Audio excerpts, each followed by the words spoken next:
है, दूसरी तरफ राजनीति की मुफ्तखोरी के ट्रेंड पर सुप्रीम कोर्ट चिंतित है, क्योंकि अगर हमें कोई चीज मुफ्त में मिलती है तो हम उसे हाथों हाथ लेने से हिचकते रहिए, और फिर चाहे वो सरकारों की तरफ से मुफ्त में मिलने वाली योजनाएं ही क्यों ना हो, जैसे फ्री बिजली, पानी, राशन और भी बहुत कुछ।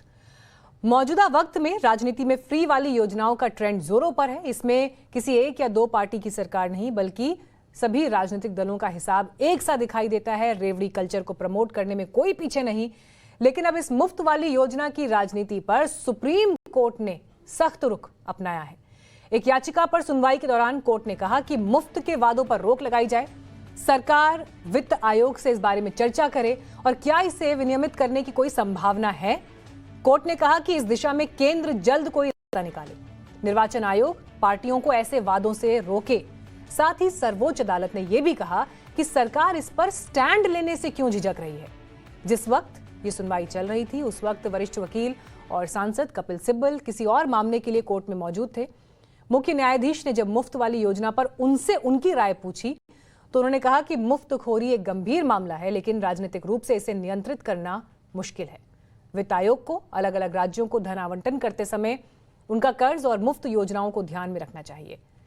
तो समस्या बड़ी है, लेकिन राज्य जानने समझने को तैयार नहीं, जबकि फ्री की योजनाओं से उन पर कर्ज का बोझ भी लगातार बढ़ता जा रहा है।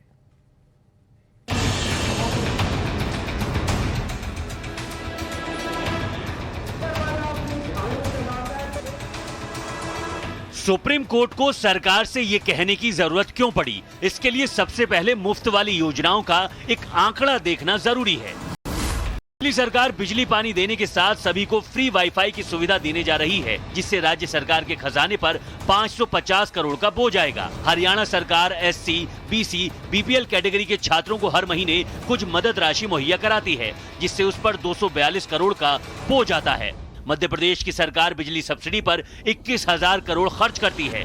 पंजाब में बिजली पर सब्सिडी से सरकार पर 5,000 करोड़ का बोझ आता है। राजस्थान में बिजली पर सब्सिडी से सरकार पर 4500 करोड़ का बोझ आता है।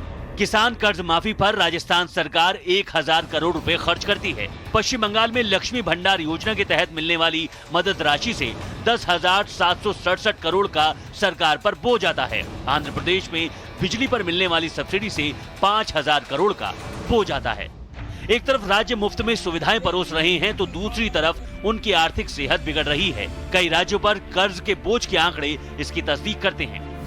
पंजाब पर जीएसडीपी का 53.3% कर्ज है। मध्य प्रदेश पर 31.3%, हरियाणा पर 29.4%, राजस्थान पर 39.5%, उत्तर प्रदेश पर 34.9%, पश्चिम बंगाल पर 34.4% और आंध्र प्रदेश पर 32.5% जीएसडीपी का कर्ज है। मुफ्त वाली योजनाएं राज्य को कंगाली के रास्ते पर ना ले जाएं, इसलिए सुप्रीम कोर्ट लगातार केंद्र सरकार, चुनाव आयोग सबको अलर्ट कर रहा है। प्रधानमंत्री नरेंद्र मोदी भी रेवड़ी कल्चर के खिलाफ अपना इरादा जाहिर कर चुके हैं। आजकल हमारे देश में मुफ्त की रेवड़ी बांटकर वोट बटोरने का कल्चर लाने की भरसक कोशिश हो रही है।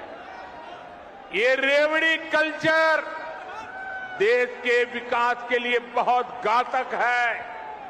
रेवड़ी कल्चर वालों को लगता है कि जनता जनार्दन को मुफ्त की रेवड़ी बांटकर उन्हें खरीद लेंगे।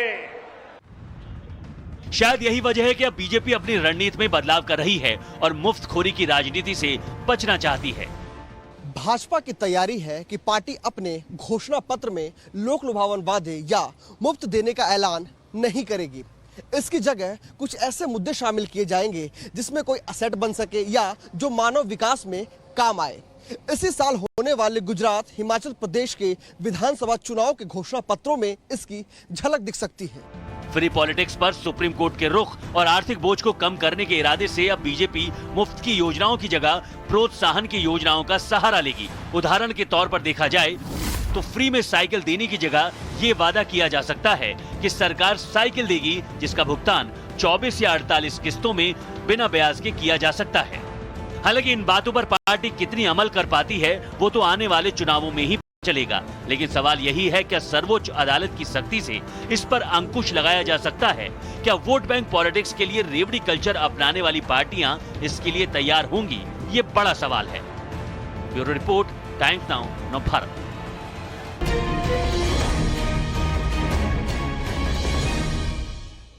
तो सुप्रीम कोर्ट ने तो सीधे सरकार से सवाल पूछा और क्या इस पर आगे कानून बन सकता है, कदम उठाया जा सकता है, इस पर बात की। लेकिन सवाल आपके लिए भी है और आपके ओपिनियन के रूप में जो जवाब सामने आया वो हम आपको दिखा रहे हैं। राजनीतिक दलों के मुफ्त वाले वादे क्या आपको प्रभावित करते हैं? 25% लोग इस पर सहमति जता रहे हैं कि हाँ फर्क पड़ता है। 33% ने इनकार किया। मुफ्तखोरी बंद हो ये मानने वाले 35% लोग थे, जबकि 7% ने कहा कि कर्ज का बोझ इससे बढ़ेगा। अब अगर जो लोग इस बात को नहीं मानते हैं कि उन्हें प्रभावित नहीं करता, यानी 35% जो ये कह रहे हैं मुफ्तखोरी बंद हो और 7% जो मान रहे हैं बोझ बढ़ेगा, अगर आप इन सबको जोड़ें तो कम से कम इस सर्वे में हिस्सा लेने वाले ज्यादातर लोग इस ओपिनियन के दिखाई देते हैं कि ये कल्चर कम से कम दूरगामी रूप में बुरे परिणाम देगा। तो क्या मुफ्त वाली योजनाओं की राजनीति पर अंकुश लगना चाहिए? भारत जैसे लोक कल्याणकारी राज्य में मुफ्तखोरी पॉलिटिक्स से परहेज करना क्या प्रैक्टिकली पॉसिबल है? और क्या हमें जो फ्री में मिलता है उसकी कीमत भी हमसे वसूली जाती है? सुनिए इस पर एक्सपर्ट का ओपिनियन।